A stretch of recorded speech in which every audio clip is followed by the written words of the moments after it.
Welcome to Home Movies Season 2. We are in a new space. It's a new year. We're in a new energy. We're in a new creative mindset. We're in a new everything. It has been a beautiful 3 years of Home Movies Season 1, and it just became time to do something a little bit differently. We're still in my kitchen, just in a different place, and the food is the same. It is still accessible. It's primarily pantry focused. It is still easy. I'm not gonna do anything that I wouldn't have done before. So don't worry, we're still gonna be making food, and that's what makes a home movie a home movie.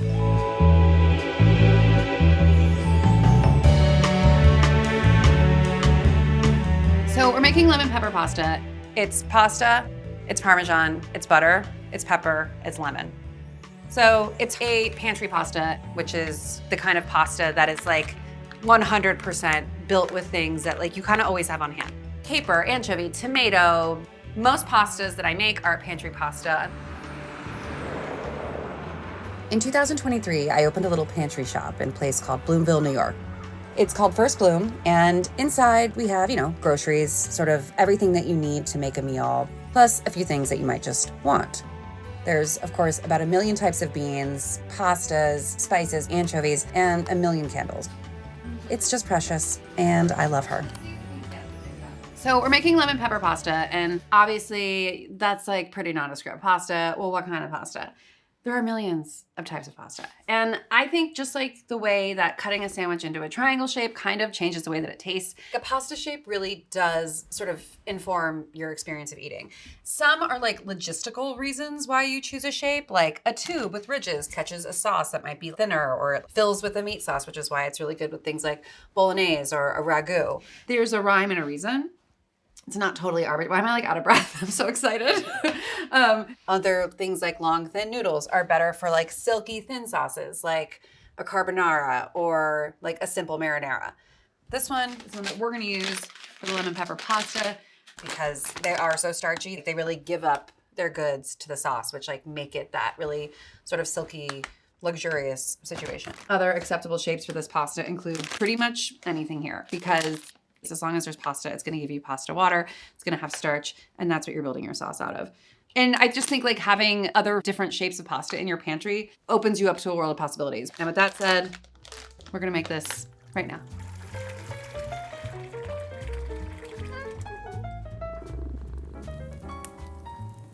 We are gonna be cooking on an induction burner, which I think is really cool. People have been talking about them. They're like, oh my God, they're taking away my gas. Take away my gas, that's fine. I'm super happy to cook on this induction burner. This was a choice that I made. This was not paid for by Big Electric. I'm just an enthusiast of this really beautiful piece of equipment that makes my pasta water boil in about 90 seconds. So this is sort of similar to a cacio e pepe or a pasta al limone, sort of the marriage between the two. But it came about because I was desperately craving macaroni and cheese, and I made a version of macaroni and cheese right here in this kitchen by myself, late night, with the shells. And I ate it and I was like, I wish this were from a box. And then I was just thinking how much more satisfying a simple cacio e pepe is. And then I was thinking about pasta al limone and how if that just had cheese in it, wouldn't it be so much better? Anyway, that's where this kind of came from. So I'm starting here with the pasta in the salted water. I think 1 pound of pasta feeds 6 people. I think 12 ounces of pasta feeds 4 people. While this boils and cooks, again, because of the style of pasta, it is gonna take a little bit longer. It is gonna take closer to 16, 17 minutes to boil rather than a traditional 10 to 12. That said, I'm gonna start making the sauce. So I'm adding 6 tablespoons of butter to a skillet. I'm eyeballing, that might be 6.5, it might be 7. And I'm just gonna sort of let this gently start to melt. I don't wanna put it on too high of a heat and walk away because that's when you burn things. So I'm just gonna let it do its thing in the pot.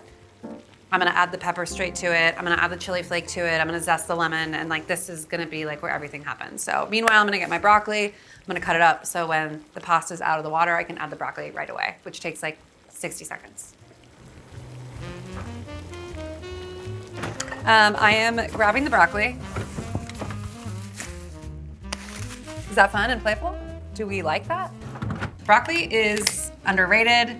A beautiful piece of just cooked broccoli with lemon juice and salt is just about the most delicious thing ever. And I gotta be honest, broccoli is not my favorite looking vegetable. And you know me, maybe you don't, but if you do know me, you know that I don't always love to do like a fussy vegetable. I will not peel a carrot to save my life, but I will peel the outer layer of a broccoli stalk because that is what is coming out as like a little fibrous. Little fun fact for you, but we're gonna give it some help by just cutting it nicely. And just like a pasta shape can like transform your experience of eating it, so can the shape of a vegetable. I just cut it lengthwise, quarter the stalk, and then cut into long, thin pieces. If there's like an intact floret like that, I will cut it lengthwise, especially if it's a bit thicker. But because it all goes in at the same time, you do want it to be, you know, sort of even pieces. Okay, so my broccoli is ready in its little pile for the blanching, the Great Blanching of 2024. I'm gonna turn up my butter, and this is probably close-ish. Ooh, fun, right? Like, are you already having a better time? We're close. The butter's making noise. The butter needs attention. I'm just gonna like cook like this. This is why people wear aprons. I know that, I just don't. And that's okay. I like using a whisk for my brown butter because all of the brown bits really do kind of stick to the bottom of the pan. I just feel like you get a more evenly browned butter. For those keeping track, we're at a 6, which I would call like a medium high. I think adding stuff like chili flake to the brown butter is a really nice way to like augment the black pepper's natural spiciness. Wow, it's been a minute. I'm gonna reduce the heat so it doesn't continue cooking that much more. But once I add the spices and the lemon zest, you're gonna see it's gonna start to almost like sizzle and fry in the butter. And I'm not measuring this, but if I had to guess, we're looking at like a half teaspoon. And this is not the pepper from a little shaker. This is not the pepper from like pre-ground. Freshly ground black pepper from a pepper mill is always gonna taste different and always gonna have like a different vibe.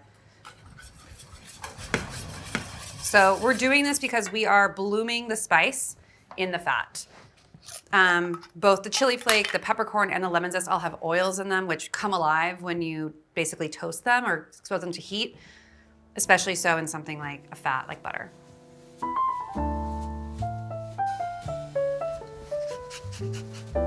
This is my favorite part, and this looks really fun. And it smells really good. This is a very basic pasta. It's butter, it's spices, it's cheese, it's lemon. But somehow the way that everything comes together, it still like tastes different than any other pasta that I've had. All right, now comes the time we've all been waiting for.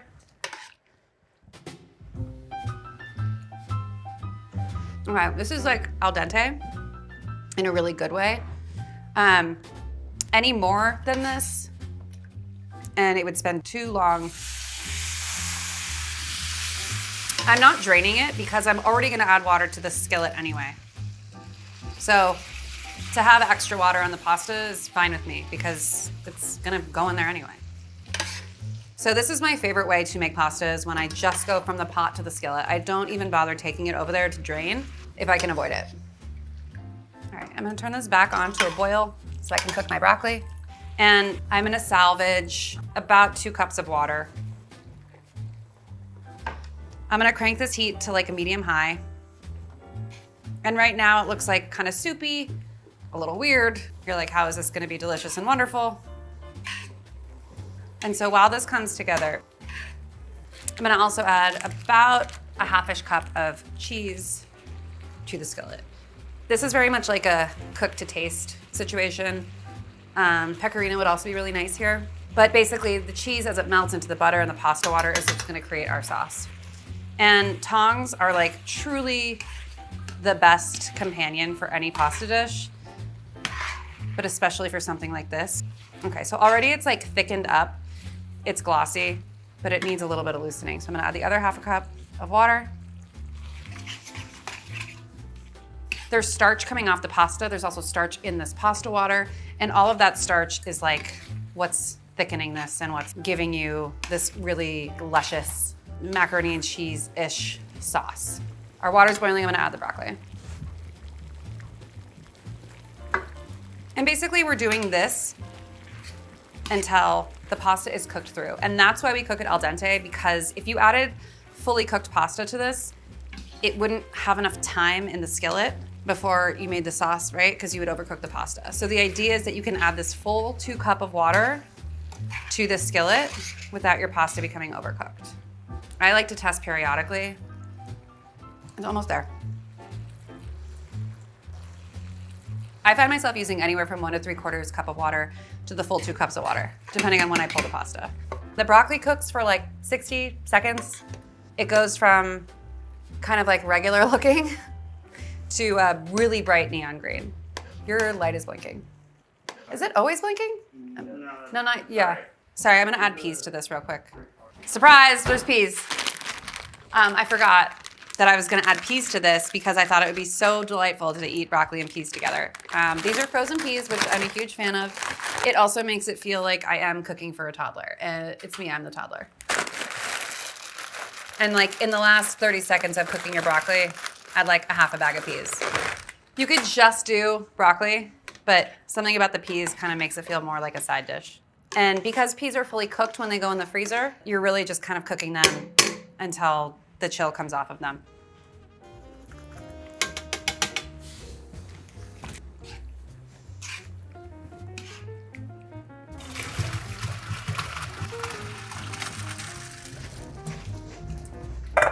People are always like, what's a cool new vegetable? And I'm like, I don't know, broccoli from the grocery store.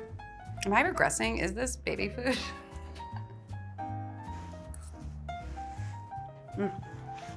It's so good. It does want that last half cup of pasta water. So I'm glad I went the full 2. Unlike cacio e pepe, the predominant flavor here is lemon and pepper, hence the name, lemon pepper pasta. The cheese is there for texture, it's there for creaminess and saltiness, but it's not the primary. Because it is such a simple pasta, you do need to kind of make sure your salt and pepper is on point, which sounds basic, but it's simply true. So last but not least, the lemon in the lemon pepper pasta. Obviously the lemon zest is doing a lot, but it's not gonna do as much as the juice will. I like a full lemon's worth of juice in here, which is anywhere from 2 to 3 tablespoons. That's what makes this lemon pepper pasta and not just like pasta with lemon or something. This isn't always about like the most complicated thing that you could do to a piece of food. It's about being like, isn't this easy? Don't you feel excited to cook it? And I know this is like a plate of blanched vegetables, but this is sort of, to me, behaving like your salad moment. You could also add garlic to this pasta. You could add preserved lemon to this pasta. It's like a very customizable thing, but I do encourage you to try something at its simplest before you decide how you want to adjust it, and then make it your own. And add a little garlic to the broccoli. I love adding raw garlic to something when it's still warm. Like adding garlic at that moment kind of like blooms it while also simultaneously mellowing it out. And you could do this in a mixing bowl or add it to the lemon juice or whatever, but this is how this happened. That is so good. So the thing about this pasta, in that it is a fat cheese pasta water based sauce, you really do kind of need to like make it and serve it and eat it in pretty quick succession. This isn't like a red sauce, let it sit out for a few hours, eat it now, eat it later situation. Finishing anything with lemon zest makes me feel like I'm in a restaurant. It does have the like box macaroni and cheese energy. This is so good. I want to eat this every day. But yeah, I don't think it needs anything else, especially if you dress this with like garlic and lemon and salt. Eating that with this, you're gonna get every single thing that you need. You could add a clove of grated garlic just like I do with my carbonara. You could add some chopped garlic and parsley at the end like shallot pasta. You can like take a lot from a lot of different pastas and marry them together to augment this, but I think just like a box of macaroni and cheese, this is kind of perfect as is. This is fun. It's so fun.